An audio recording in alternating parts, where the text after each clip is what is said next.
एजेंडे को फलीभूत करेंगे। हिमाचल प्रदेश का जो वित्तीय स्थिति है वो एक बहुत बड़ी चुनौती है और ऐसे इस चुनौती को से हमने कैसे पार पाना है, प्रदेश में विकास का एजेंडा हमने कैसे आगे लेके जाना है। ऑपरेशन लोटस सुपर फ्लॉप हुआ है और वो भी उस समय हुआ है जब केंद्र में इनकी सरकार है। मसला था कि पार्टी के अंदर ये बात हो रही थी कि लोगों ने मेहनत की पार्टी को बनाने में, पार्टी को चलाने में, और वहाँ पे जो है आप प्रवासी मेहमानों को लाके बिठा दिया। तो भाजपा के काडर ने इसको रिजेक्ट कर दिया, प्रदेशवासियों ने रिजेक्ट कर दिया। ऑपरेशन लोटस जो है पूरी तरह बिखर गया और कुछ लोगों की एमएलए-शिप चली गई। और एमएलए बनना कोई आसान काम तो होता नहीं, बड़ी मेहनत से एमएलए बनता है व्यक्ति। और विनाशकाले विपरीत बुद्धि हो गई कि 6 आदमी अपनी सत्ता को और सरकार में उनके काम हो रहे थे। ये तो कहने की बातें हैं सरकार में कि जी इंडिपेंडेंस के काम नहीं हो रहे थे, प्लान नहीं हो रहे थे। वो तो कुछ ऐसा लोभ लालच आया कि शायद सरकार गिर जाएगी तो पता नहीं हम मंत्री बन जाएंगे, हमें कुर्सियां मिल जाएंगी। और इसलिए जो है जयराम जी तो आपने देखा गवर्नर हाउस के भी चक्कर मारते नजर आए। जयराम जी जो है इन एमएलए के साथ भी पैरवी करते आए जो, और वो दिल्ली में भी करते आए।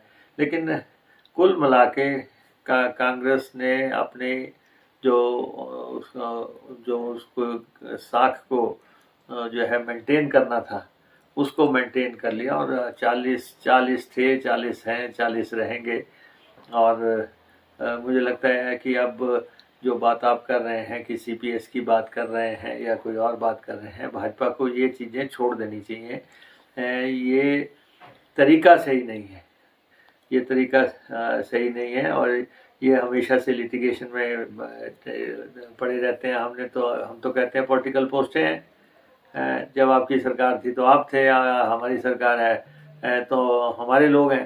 तो लेकिन अब मुझे लगता है कि इनको सबक तो आया होगा इतने बड़े प्रकरण के बाद।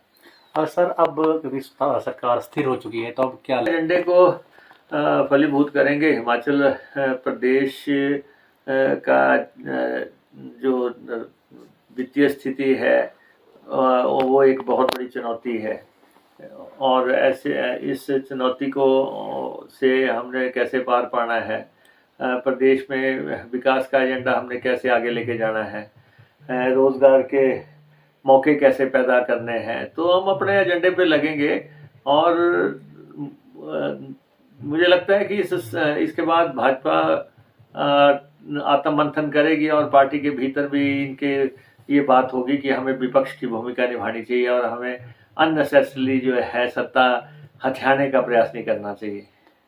मार्जिन काफ़ी अच्छा है सर, 2 सीट पे जो जीत हासिल की है, नालागढ़ या देहरा की बात करें तो काफ़ी अच्छा मार्जिन है। देहरा हमीरपुर में थोड़ा सा अगर लगता है आपको कि कांग्रेस की थोड़ी सी कहीं कमी रहेगी? नहीं, देखिए हम 2 सीटें जीते हैं और बीजेपी 1 जीती है। अंत में तो यही होता है जो जीता वो सिकंदर। लेकिन हम सीटें मैंने कहा इम्प्रेसिव मार्जिन से जीते हैं। 9-9 हज़ार प्लस से हम सीटें हासिल की हैं।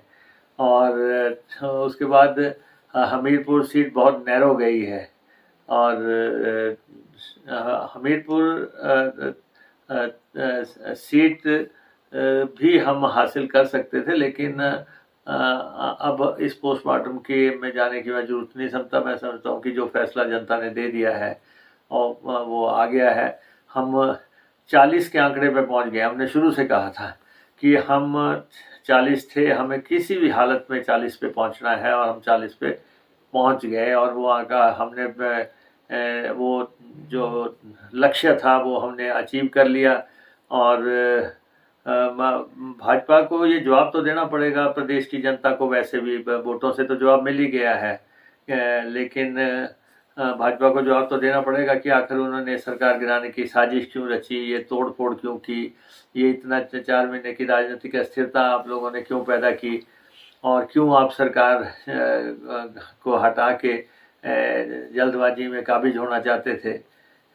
ये सारी बातों का तो बातें जवाब ये देंगे, अपने वर्कर्स को भी देंगे, अपनी पार्टी में भी देंगे और प्रदेश की जनता को भी देंगे। लेकिन ये एक स्पष्ट बात हो गई है कि हिमाचल प्रदेश में finally operation lotus super flop हुआ है और वो भी उस समय हुआ है जब केंद्र में इनकी सरकार है और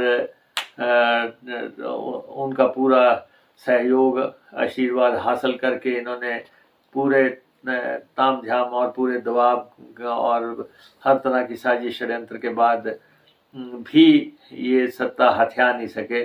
और हम अपने काडर का धन्यवाद करते हैं, कांग्रेस के लीडर्स का धन्यवाद करते हैं, कांग्रेस हाईकमान का धन्यवाद करते हैं जिन्होंने मार्गदर्शन किया। कांग्रेस हाईकमान ने, वर्कर्स ने बहुत मेहनत की अपनी इसी पुरानी स्थिति को बहाल करने के लिए। पूरे प्रदेश का वर्कर वो बधाई का पात्र है।